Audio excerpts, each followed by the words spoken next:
तो सभी खड़े हो जाएं।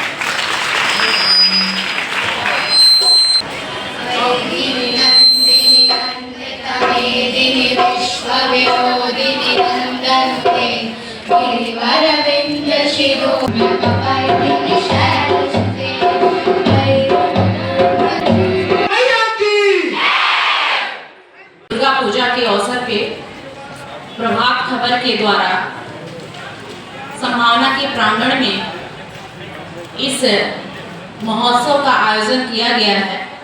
सबसे पहले मैं प्रभात खबर के प्रभारी मिथिलेश जी को बहुत बहुत आभार देना चाहूँगी।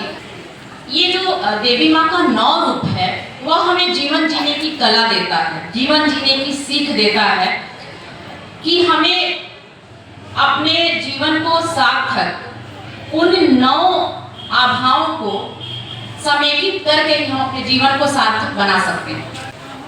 तो जिस श्रद्धा भाव से समाज में नवमी के दिन 9 कन्याएं खोजी जाती हैं, उस तरह का श्रद्धा भाव क्या हम पूरे साल या 365 दिन बच्चियों के प्रति नहीं रख सकते? उस तरह का आदर हम नहीं रख सकते? उस तरह की श्रद्धा हम नहीं रख सकते? यहाँ बहुत सारे बच्चियां भी हैं, बहुत सारे पुरुष भी हैं। हम चाहेंगे कि सिर्फ 9 दिन ही नहीं, पूरे साल के 365 दिन वही श्रद्धा, वही भक्ति, वही आदर, वही ममत्व हम अपनी बच्चियों को दें और महिलाओं को दें। तभी शक्ति रूपी शारदा, शक्ति रूपी काली, शक्ति रूपी संपूर्ण रूपा दुर्गा की आराधना हम कर पाने के लिए उस लायक होंगे, अन्यथा हम नहीं हो सकते। सिर्फ नवरात्र में हम सादगी बनाएं और बाकी दिनों में सड़कों पर उच्छृंखल होकर के हम घूमें तो कभी भी शक्ति आपकी आराधना स्वीकार नहीं करेगी। प्रेम से बोलिए जय माता दी, प्रेम से बोलिए जय माता दी। बहुत बहुत धन्यवाद।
चलिए इन बातों को कुछ पंक्तियों में समझते हैं कि कर लो रक्षा सुनो मानवो धर्म के सम्मान की, कि कर लो रक्षा सुनो मानवो धर्म के सम्मान की, नहीं क्षमा कर पाएगी ये धरती हिंदुस्तान की, ये धरती हिंदुस्तान की।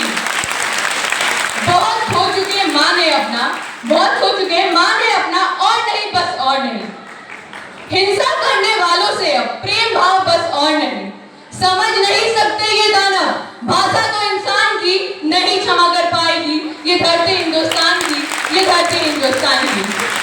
चलिए बात के युवाओं के विचार जानते हैं। आखिर हम लोग क्या सोचते हैं धर्म के बारे में? आज के युवा 2 भागों में बटे हुए हैं।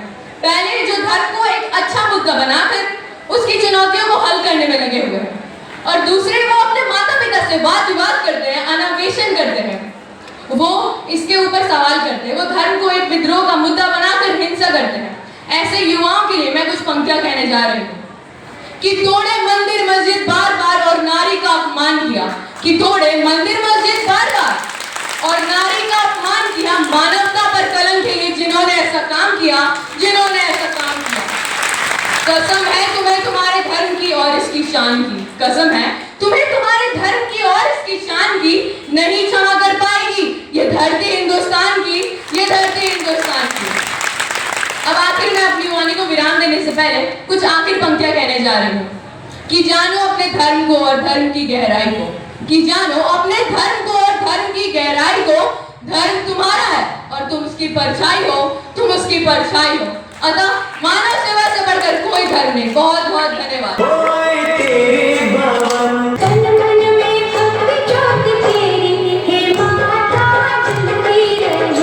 अभी नवरात्र चल रहा है, फिर शहर में चारों तरफ माता दुर्गा की प्रतिमा रखी गई है।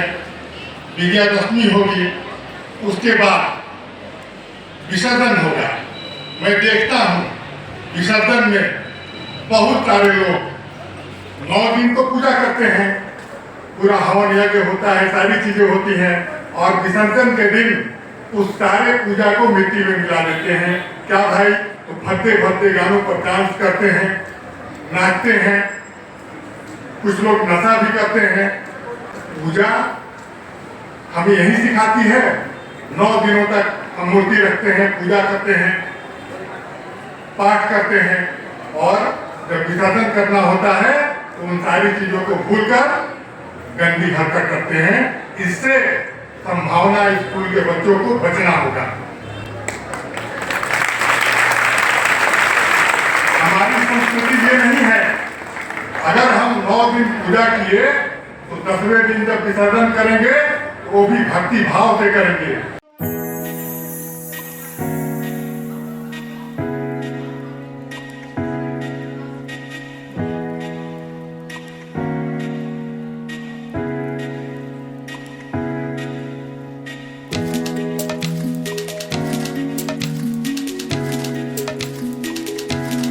सबसे पहले आप सभी को, पूरे नगरवासियों को नवरात्र की बहुत बहुत शुभकामनाएं और बधाई। मैं ख़ास करके युवाओं को एक संदेश देना चाहूँगी कि पूरे नवरात्र आदि शक्ति की हम पूजा करते हैं, तो ये भावना जो है हमें पूरे साल 365 दिन अपने मन में ये रखना है कि जिस रूप में हम पूजा करते हैं नारी शक्ति के रूप में आराध्य देवी की, तो जो अन्य महिलाएं हैं उनके बारे में भी हमारी विचारधारा और हमारा जो स्नेह है पूरे साल ऐसे ही बने होना चाहिए। और एक इज्जत भरी दृष्टि से आप किसी भी माता को, बहन को देख सकते हैं और उन्हें सहयोग करने की चेष्टा बराबर की जाए। मैडम, कहने को कहा जाए कि हम लोग नवरात्र में देवी की पूजा करते हैं, लेकिन भारतवर्ष में देखा जाए तो यहाँ देवियों का, स्त्रियों का अपमान होता है, तो ये कहाँ तक ये सुधारा जा सकता है? नहीं, ऐसा नहीं कह सकते हैं। जैसा कि आपका क्वेश्चन है कि भारतवर्ष में स्त्रियों का अपमान हो सकता है, थोड़ा सा इससे हम आपके विचार से अलग हैं, क्योंकि भारत में तो कहा जाता है कि यत्र नार्यस्त पूज्यन्ते रम्यन्ते तत्र देवता। लेकिन कुछ दिनों में, कुछ सालों में युवाओं में इस तरह के संस्कार आ गए हैं कि जो विकृतियां हैं हमारी संस्कृति में देखी जाने लगी हैं, उन विकृतियों को सुधारने की ज़रूरत है। और अगर हम अपने बच्चों को, अपने घर में ही अपने लड़कों को संस्कारवान बनाना शुरू कर देंगे और माताएं अपने बच्चों को महिलाओं के प्रति संवेदनशील बनाना शुरू कर देंगी, तो समाज में इस तरह की कोई भी गलती नहीं होगी, कोई भी हरकत नहीं होगी और सभी की बेटियां महफूज रह सकेंगी, सुरक्षित रह सकेंगी। आज नवरात्रि का दूसरा दिन है। विद्यालय में कल से दुर्गा पूजा के लिए छुट्टी होगी, और उससे पहले आज विद्यालय में नवरात्र के अवसर पर बच्चों के कार्यक्रम का आयोजन किया गया, जिसमें बच्चों ने गायन, वादन, नृत्य, भाषण, कविता पाठ किया। और यही हम बच्चों को संदेश दिए कि हमको इस पर्व को पूरे अनुशासन में रहकर मनाना है। 9 दिन हम पूजा पाठ करते हैं, 10वें दिन जब विसर्जन होगा उस समय भी हमें अपने धर्म का पालन करना है, उदंडता नहीं करना है, अपने संस्कृति का ख्याल रखना है। सभी भोजपुर वासियों को दुर्गा पूजा की बहुत बहुत बधाई और शुभकामनाएं। मैं आशा करता हूं हमारे सभी नगरवासी दुर्गा पूजा को बहुत ही सौहार्दपूर्ण माहौल में मनाएंगे और इस वर्ष माता विशेष आशीर्वाद देकर हमारे सहायक हो जाएंगी। बहुत बहुत धन्यवाद।